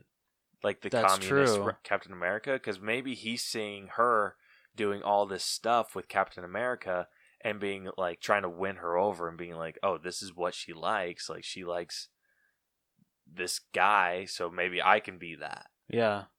That's a good point. And I feel like that dynamic, because maybe like it's something that they worked together or something like that. Mm-hmm. Because I feel like they can't have Taskmaster, another Black Widow for her to fight, and the Red Guardian. Yeah. I think Red Guardian should be like a team member. I agree. So maybe like it's something that she goes to Russia on this mission, runs into him, and he's wearing this Red Guardian. Maybe she's just like, what are you doing? And then like backstory on like their marriage or whatever. Like I would love that dynamic a lot. That would be really cool. I'm interested to see what direction Marvel takes this movie. I'm so excited for it. I am too. I love Red Guardian. Like the suit and everything. It looks great. It really does. He even has like the star. Yeah, right? It's like, and it's David Harbour. I mean, yeah. Has he done anything that I haven't liked? No. And then who was the girl next to David Harbour's character? The girl next to her? Or to him? Yeah. Do you know who that is? Ooh. No. Oh. I guess we'll find out when the movie comes out. May... Or the trailer. Yeah, I have no idea who that's supposed to be. Huh. I need someone to like break down this poster. When do you think we'll see a trailer? Probably like fall or winter? So when does this come out? May of next year. May of 2020? Yeah. Okay, if it comes out May I mean, 2020. we didn't get an Endgame trailer until December, but that's understandable because Marvel was trying to keep that movie so under wraps. Right. I don't think Marvel's trying to keep this stuff as hidden. Yeah. Because I feel like they've given us a lot of They have. stuff. So I'm thinking like probably November, maybe October. Late October, early November. Yeah, I feel that's a good range. Yeah. At least that's like before we get like footage. Yeah. Like an official trailer, I would guess end of November, early December. I agree. But like I definitely see us getting a teaser before that. Yeah, definitely. So yeah. So that covers everything from D23. So much. So much stuff, but so much great stuff. Yes. All right, so if you liked this episode and want to hear more of us, you can subscribe to us on iTunes, Google Play, Stitcher, iHeartRadio, Radio Public, or Spotify. You can also check us out on YouTube. All of our content gets released to YouTube. New videos will be headed your way soonish. Just gotta film. I'm not going to say soonish because I have to leave for a few weeks. Yeah, so we should try to film a hunting video once we get back. Yeah. Like, we can do a video. Like, I'll just send you the footage. Oh, yeah, that's true. We'll talk about that later. Okay. Anyway, if you want to follow us and our shenanigans on Facebook or social media, don't give me that look. No, I like it. Shenanigans. I'm digging it. Don't make it weird. Make everything weird. If you want to follow us on social media, we are on Facebook at facebook.com/theallbros. We are on Twitter. Our handle is @theallbros, and that is the same for Instagram, @theallbros.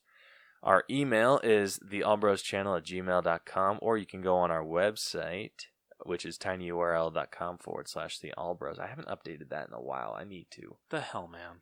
Just kidding. Well, we haven't done enough shit for me to update. I know. I'm kidding.